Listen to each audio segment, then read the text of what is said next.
xịt lú là trong ly gió dù tao ý cho kê chỉ cú yua ti cho ca mù pi đua chia ô bên cháu kê đua ý sao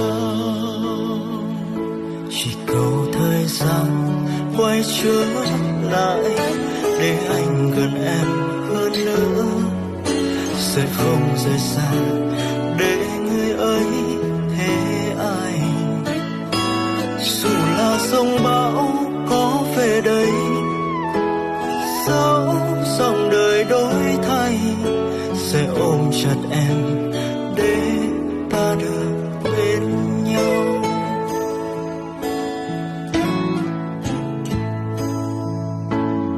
Lúa tê lâu hay tia ta chẳng chỉ có tòn đê giờ kê uốn em kẻ chẳng tu đi ta ta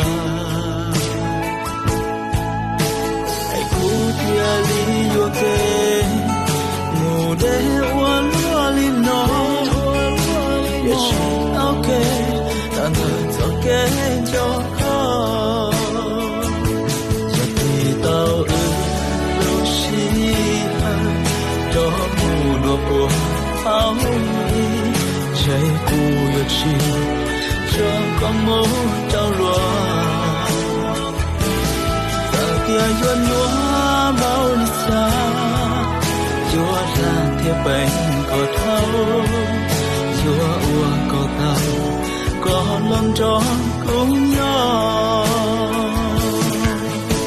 và tiền nắng thì không có vết nên mà êm đềm sẽ không tồn tại mãi.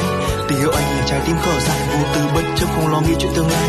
Khi cuốn sách hôm qua em đặt xuống cũng chỉ là những ký ngày hôm trước.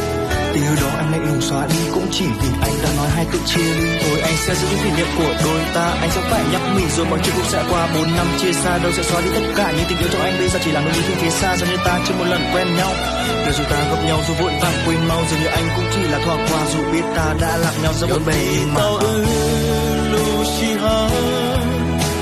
Có mù đôi trong tim trái cù yo chi cho con mù trong lúa đêm anh vẫn nhớ em bao ký ức ùa về lạnh cầm đôi vai vì đã lỡ buông tay gió gió kênh cho con chúa ua y tung mơ nhỏ khu lúa xia mô ít gì lấy mua có lòng bê lòng khơi chế chia đã hôn đua xia phát nụ